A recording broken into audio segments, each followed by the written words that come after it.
ओम नमस्ते। आगे की वीडियो में हमने जाना कि भौतिक का वैदिक भौतिकी के अनुसार जब हम किसी वाणी का उच्चारण करते हैं तो वो किस तरह से उत्पन्न होती है। तो आगे देखते हैं।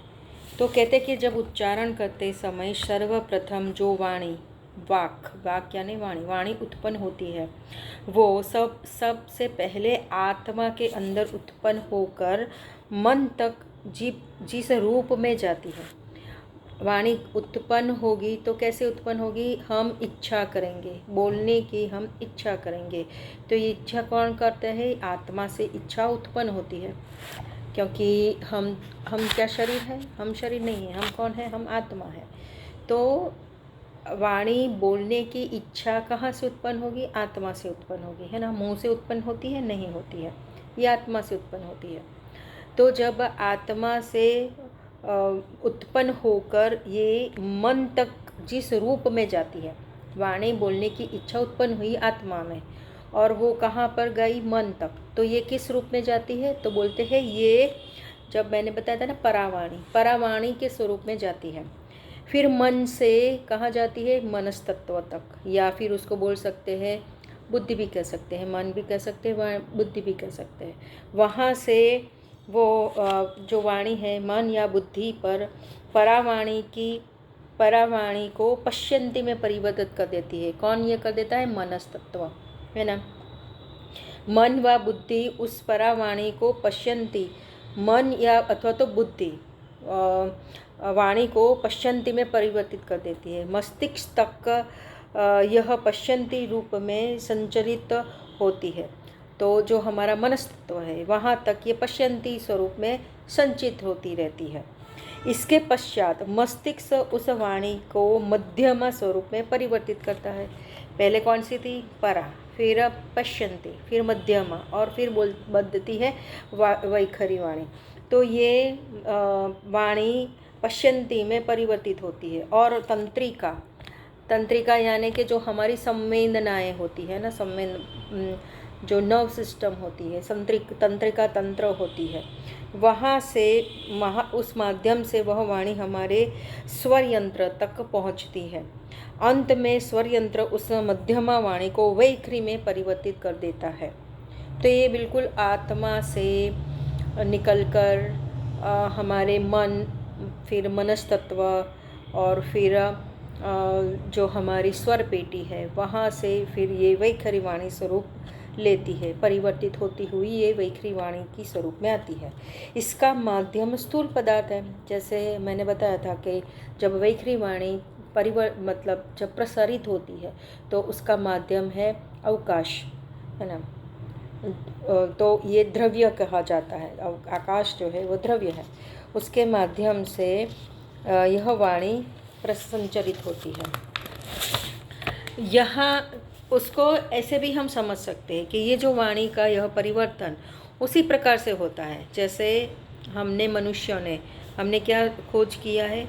जो लाउड स्पीकर्स खोज की है, वो किस तरह से, उसमें भी ऐसा ही होता है। तो ये वाणी यह परिवर्तन उसी प्रकार होता है जिस प्रकार ध्वनिग्राही यानी कि माइक्रोफोन से विद्युत संकेत इलेक्ट्रिक सिग्नल लेता है और फिर विद्युत संकेत लेकर उसको संकेत को ध्वनि विस्तारक यानी कि लाउड स्पीकर, माइक्रोफोन से लाउड स्पीकर से पुनः ध्वनि में परिवर्तित हो जाता है। तो ये पूरा वैखरी वाणी किस तरह से उत्पन्न होती है वो समझा। उसके बाद है वाक भी वाणी ही है। तो फिर उसको और समझते हैं कि सामान्य भाषा में जब हम ध्वनि बोलते हैं तो ये ध्वनि क्या है? ये वाक ही है, बराबर। यह वह प्रथम कंपन है जो सबसे पहला, जो परा बोलते हैं ना, परावाणी, उसके 4 स्वरूप हमने समझा। परा, पश्यंती, मध्यमा और वैखरी। तो जो परा होती है उसके भी पहले जो एकदम सूक्ष्म कंपन उत्पन्न होता है ना। तो जो कंपन है वही वाक है, जो सृष्टि के मूल उपादान पदार्थ में चेतन तत्व द्वारा उत्पन्न होता है, बराबर। ये जो कंपन उत्पन्न होता है वो किस तरह से उत्पन्न होता है? वो अपने आप उत्पन्न हो रहा है? नहीं हो रहा है, वो अपने आप नहीं उत्पन्न होगा कंपन। क्यों? क्योंकि वो तो जड़ है। तो वो कंपन किस तरह से उत्पन्न होगा, तो वो उत्पन्न करने वाला कोई चेतन तत्व ही होगा, बराबर। जो सृष्टि के मूल उपादान पदार्थ में जो जो चेतन तत्व है, वो सृष्टि का जो मूल उपादान पदार्थ पहले ही मैंने बताया था, प्रकृति, जिसमें सत्व, रजस और कण स्वरूप होते हैं। वो उसमें जो चेतन होता है कौन होगा, यहाँ वहाँ पर जो सृष्टि का उत्पन्न करता है वो कौन है, ईश्वर है। यहाँ पर हम भी चेतन है, जो वाणी को उत्पन्न करता है। वहाँ पर ये कौन से तत्व की बात करें, चेतन तत्व, ईश्वर के तत्व की बात करें, द्वारा उत्पन्न होता है। इसे हम परावाणी के रूप में परिभाषित करके आए हैं, बराबर। आगे हमने जो देखा, ये कंपन अर्थात रश्मियाँ, कंपन भी कह सकते हैं अर्थात रश्मियाँ भी कह सकते हैं, इस संपूर्ण सृष्टि के निर्माण व संचालन में नियंत्रक है, बराबर, उसका नियंत्रण करता है। इन कंपनों से पूर्व किसी भी प्रकार की कोई हलन चलन की कल्पना संभव नहीं है। यानी कि जो प्रारंभिक कंपन शुरू होता है परावाणी से, उसके भी से सूक्ष्म जो रश्मियाँ है, यानी कि जो एकदम स्थिर बिल्कुल अचेतन स्वरूप में पड़ी हुई थी, जो कण पड़े हुए थे, उसमें जो हल्का सा जो कंपन उत्पन्न हो रहा है, वो उसमें जो हलन चलन उत्पन्न हो रहा है, या उसको रश्मियाँ कहते हैं। कल उसमें कोई भी किसी भी प्रकार का जो, जब ये प्रकृति स्वरूप होती है, उसमें कोई भी प्रकार की हलन चलन नहीं है। अन्य सभी रश्मियाँ इसी के विभिन्न रूप में अन्य और भी रश्मियाँ हैं, तो उसके बारे में समझते हैं। तो छंद रश्मियाँ भी है। तो छंद रश्मियाँ किसके कहते हैं कि जिसको जो आच्छादन और बल देने वाली जो रश्मियाँ है, ये भी क्या है, रश्मियाँ क्या है, कंपन है, पर उसका अलग स्वरूप है, वो ही कंपन है पर उसका अलग स्वरूप, यहाँ पर उसको छंद रश्मि स्वरूप में बताते हैं, को छंद रश्मि कहते हैं। किसको कहते हैं, जो आच्छादन है और बल देने वाली जो रश्मियाँ है, वो छंद रश्मि कहती है। इस ब्रह्मांड में, ये पूरे ब्रह्मांड में सभी रश्मियाँ किसी न किसी को आच्छादित किए हुए हैं और बल प्रदान करते हैं। सभी रश्मियाँ आच्छादित है, सभी रश्मियाँ बल प्रदान करती है, इसलिए सभी रश्मियाँ छंद रश्मियाँ कहलाती है। यानी कि सभी रश्मियाँ, उसको छंद रश्मियाँ कहा जा सकता है। ये रश्मियाँ वाक के ही रूप है, जो कंपन, वाणी से पहले जो उत्पन्न क्या हो रहा था, कंपन उत्पन्न हो रहा, तो ये कंपन ही है। सृष्टि में ये रश्मियाँ प्राण रश्मियों के सापेक्ष स्त्री रूप व्यवहार करती है।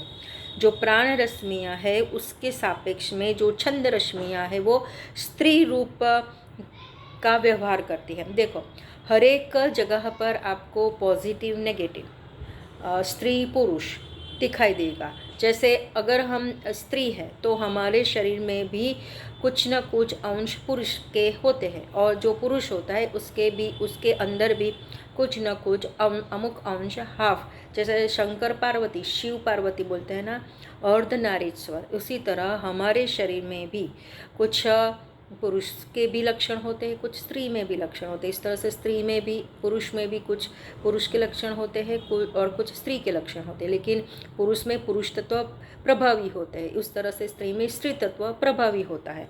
इसी तरह सभी रश्मियाँ छंद रश्मियाँ, लेकिन कुछ रश्मियाँ जो होती है वो कहती है कि जो प्राण रश्मियाँ होती है उसकी सापेक्ष में जो छंद रश्मियाँ होती है वो स्त्री रूप का व्यवहार करती है। फिर आगे है प्राण रश्मियाँ। प्राण रश्मियाँ किसे कहेंगे, जो वे रश्मियाँ जो बल देती है, गति देती है और प्रकाश भी देने वाली होती है। कुछ अप्रकाशित होती है, कुछ प्रकाशित होती है। जो प्रकाश देती है वो प्राण रश्मियाँ है, उन्हें प्राण रश्मि कहते हैं। सभी छंद रश्मियाँ, पहले ही आगे बताया कि जो सभी रश्मियों को छंद रश्मियाँ कहा जाता है, लेकिन छंद रश्मियाँ कैसी है, वो स्त्री स्वरूप है, लेकिन प्राण रश्मियाँ कैसी है, वह पुरुष रश्मियाँ है। छंद रश्मियों के गुण प्राण रश्मियों में और सभी प्राण रश्मियों के गुण छंद रश्मियों में होते हैं, दोनों में होते हैं सभी गुण। इस कारण मूलतः यह भी वाक रश्मि के ही विशेष रूप है। सब जो आगे हमने सीखा, वाक रश्मि है ना, कंपन, उसी के ही विशेष रूप है। इनका छंद रश्मियों के प्रति, छंद क्या है, वो स्त्री है, के प्रति विशेष आकर्षण का भाव होता है, क्योंकि यह है और ये अनेक उनके सापेक्ष पुरुष रूप व्यवहार करती है। तो जो प्राण रश्मियाँ है वो पुरुष स्वरूप है और जो छंद रश्मियाँ है वो स्त्री स्वरूप है। यहाँ से हल्का सा आपको जो ऑल आच्छादित थी सारी रश्मियाँ, छंद रश्मियाँ, उसमें से आच्छादित थी जो वाक रश्मियाँ, उसमें से यहाँ पर थोड़ा सा भेद होता है। कुछ रश्मियाँ स्त्री रूप होती है, कुछ रश्मियाँ पुरुष रूप होती है।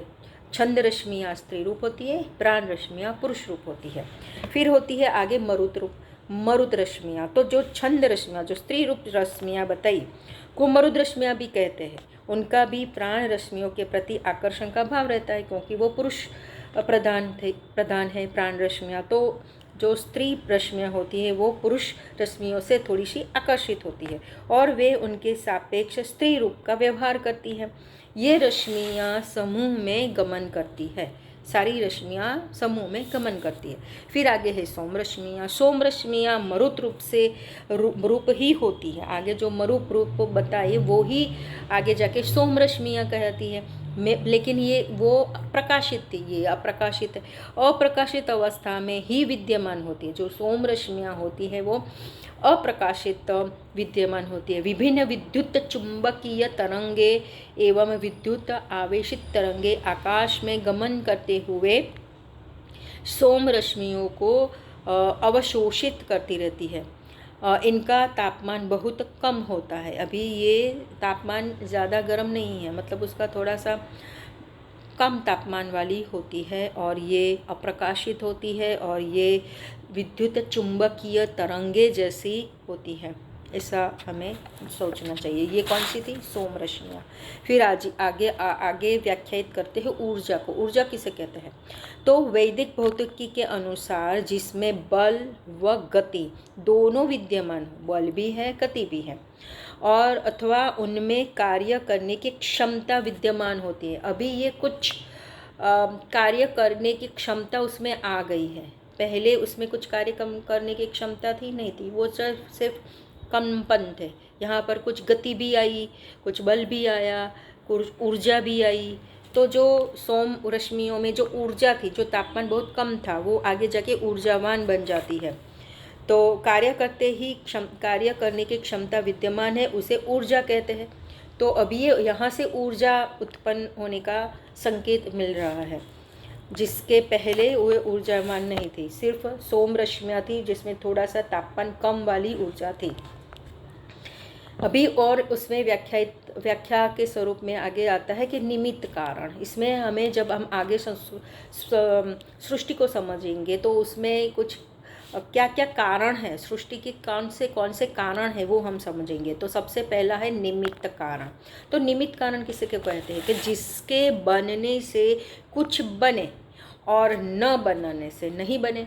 जैसे अगर मैं कुछ बना रही हूँ, कुछ चित्र बना रही हूँ, तो मेरे बनाने से चित्र बनेगा, बनाने से बनेगा, और नहीं बनाऊंगी तो नहीं बनेगा। ये तो हम सब को समझ में आ सकता है कि कोई अगर मकान बनाएगा तो ही मकान बनेगा, अगर कोई मकान नहीं बनेगा तो मकान नहीं बनेगा। ऐसी सिंपल यहाँ पर डेफिनेशन है कि जिसके बनाने से कुछ बनता है और न बनाने से नहीं बनता है तो बने, अर्थात किसी कार्य का चेतन करता, यह मुख्य निमित्त कारण कहा जाएगा। बराबर। तो जब भी कोई कार्य वस्तु बनेगी तो वो बनाने वाला ये तो तय है कि यह चेतन ही होगा। बराबर। कोई मतलब कोई जड़ तो कोई वस्तु नहीं बनाएगा। जैसे सूर्य जड़ है, सूर्य अपने आप बनेगा नहीं बनेगा। चंद्र जड़ है, चंद्र अपने आप बनेगा नहीं बनेगा। उसको बनाने वाला कोई चेतन ही होगा। बराबर। तो कोई भी वस्तु, देखो अभी इसको समझने के लिए एक और व्याख्या में देती हूँ कि माटी का घड़ा, जैसे हम पानी भरने के लिए लाते हैं माटी का घड़ा, तो हम तो यही कहेंगे ना कि ये माटी का घड़ा किसने बनाया? तो हम तो स्वाभाविक ये कहेंगे ये कुम्हार ने बनाया। तो उसको बनाने वाला हमको मालूम है कि जो घड़ा है उसको बनाने वाला कुम्हार है। कुम्हार है तो ही माटी का घड़ा बनेगा, अगर कुम्हार नहीं है तो माटी का घड़ा नहीं बनेगा, क्योंकि घड़ा बनाने वाले को ही हम कुम्हार कहते हैं। अगर सिर्फ माटी पड़ी है, माटी का ढगला है और उस पर पानी छिड़क दो, ऐसे ही उसके ऊपर आग लगा दो, तो क्या ये पूरा घड़ा अपने आप बन जाएगा? जिसमें हम पानी भर सकते हैं, बन पाएगा? नहीं बन पाएगा, है ना। उसको उसका घाट, उसका स्वरूप देने वाला, उसको घड़ा, उसका आकार देगा, उसको तपाएगा तो ही घड़ा बनेगा। तो उसको बनाने वाला, घड़ा को बनाने वाला कौन निमित्त कारण हो गया? कुंभार। ऐसे ही सोनी को ले लो, तो सोनी क्या करेगा? किसी वस्तु को, सोना जो द्रव्य है उससे वो किसी घरने, जैसा गले में पहनने वाला या कान में कुंडल पहनने वाला गहना बनाएगा। तो वो बनाने वाला निमित्त कारण कौन हो गया? तो वो आभूषण बनाने वाला, बराबर, स्वर्ण बनाने वाला हो जाता है। तो यहाँ पर यही कहते हैं कि इस अतिरिक्त कुछ ऐसे साधन, हाँ, और कुछ साधन भी ऐसे हैं जो किसी कार्य में सहायक होते हैं। जैसे कुंभार ने घड़ा तो बनाया, लेकिन वो घड़ा कैसे बना? जब माटी थी तब बना, जब उसका चाकड़ा था तब बना, जब पानी था तब बना। उसके बिना तो वो घड़ा भी नहीं बना पाएगा, है ना। तो जिसकी सहायता से वो घड़ा बनाता है उसको बोलते हैं साधारण निमित्त कारण। तो एक तो निमित्त, मुख्य कारण कौन हो गया? बनाने वाला। हाँ, साधारण निमित्त कारण जड़ हो सकता है, लेकिन मुख्य निमित्त कारण जड़ नहीं हो सकता, वो किसी चेतन ही होगा। जैसे स्वर्ण आभूषण बनाने में स्वर्णकार मुख्य निमित्त कारण है। कोई भी आभूषण बनाएगा स्वर्णकार, तो स्वर्णकार ही बनाएगा, तो वो मुख्य निमित्त कारण है। उपकरण व ग्राहक, उपकरण या जिसके कारण से उन्हें आभूषण बनाया वह ग्राहक साधारण निमित्त कारण बनेगा। तो यही एक छोटी सी डेफिनेशन है निमित्त कारण की। फिर आगे आता है उपादान कारण। उपादान कारण किसको कहेंगे? जिस पदार्थ से कोई कर्ता यानी कि, चलो, मिट्टी का घड़ा बनाने वाला कुंभार, तो कुंभार कौन हो गया? कर्ता। किसी पदार्थ यानी कि घड़ा का निर्माण करता है, उसे उपादान कारण कहते हैं। जैसे स्वर्ण आभूषण बनाने में सोना, चांदी जैसी धातुएं जो है वह उपादान कारण है। अगर घड़ा बनाना है तो उसका उपादान कारण क्या होगा? मिट्टी होगी, पानी होगी, है ना। तो ही तो घड़ा बन पाएगा, उसका मटेरियल तो होना चाहिए ना, तो ही घड़ा बनेगा ना। अगर मिट्टी नहीं है तो, अगर कुंभार है लेकिन मिट्टी नहीं है, पानी नहीं है, तो कुंभार को घड़ा बना पाएगा? नहीं बना पाएगा। तो उसका उपादान कारण क्या है? माटी है, पानी है, वो चाहिए तो ही घड़ा बनेगा।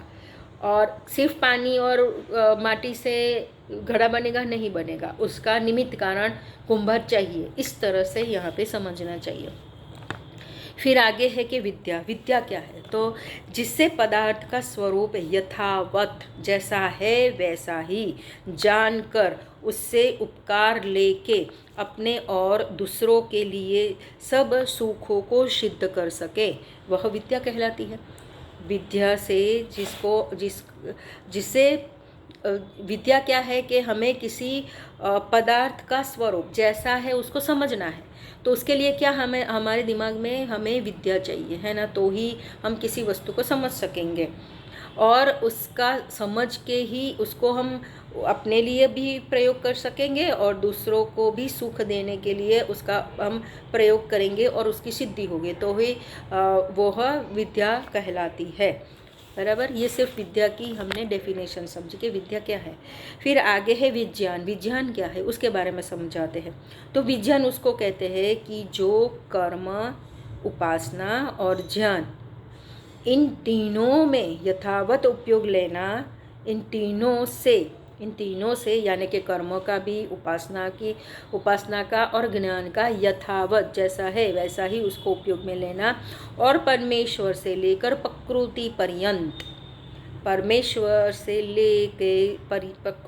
पर्यंत हर एक पदार्थों को साक्षात बोध का होना, उनसे यथावत उपयोग का करना, यही तो विज्ञान है। हम विज्ञान सीखते हैं, बराबर। इस विज्ञान से हम कई अनेक वस्तुएं बनाते हैं। तो ये कैसे बनाते हैं? हम विज्ञान से, और हम उसका उपयोग करते हैं अपने कर्म से, अपनी उपासना से, अपने ज्ञान से उसका निर्माण करते हैं और फिर हम उसका उपयोग करते हैं।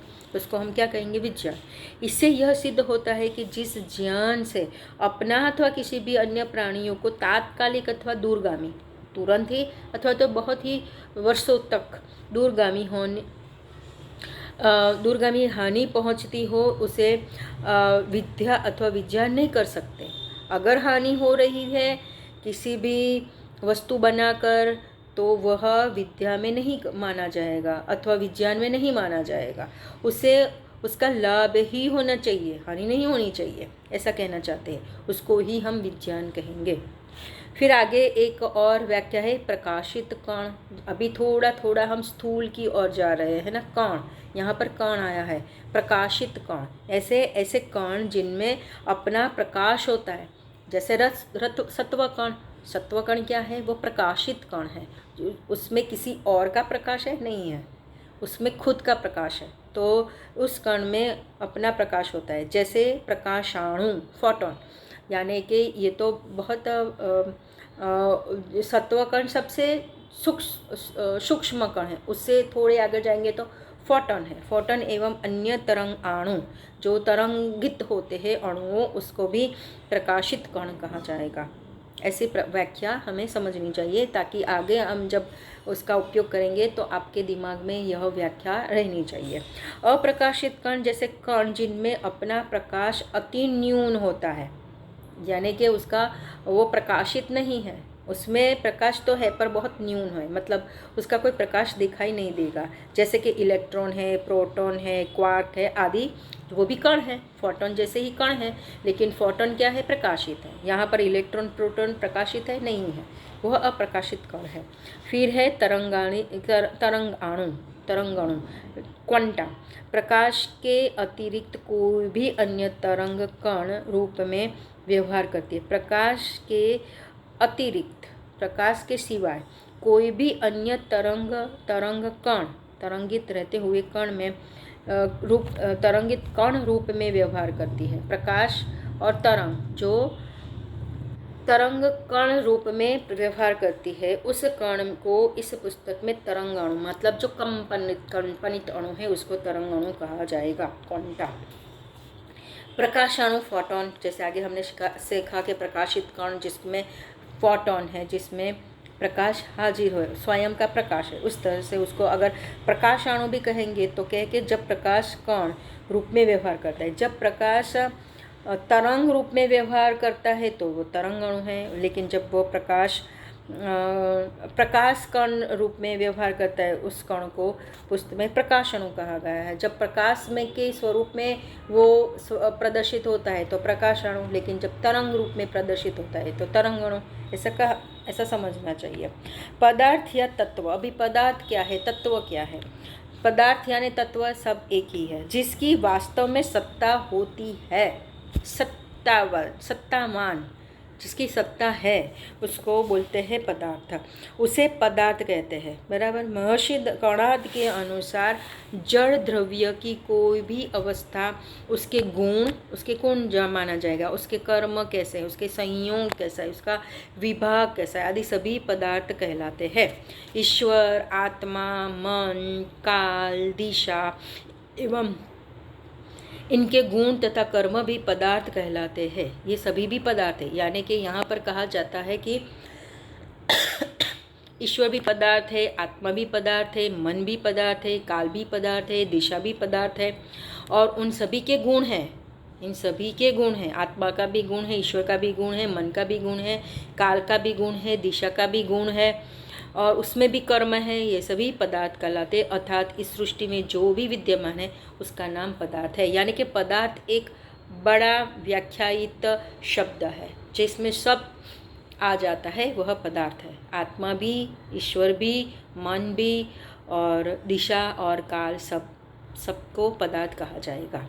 अभी हम और आगे समझने का प्रयत्न करेंगे। आपके समय के लिए आपका धन्यवाद। ओम शांति।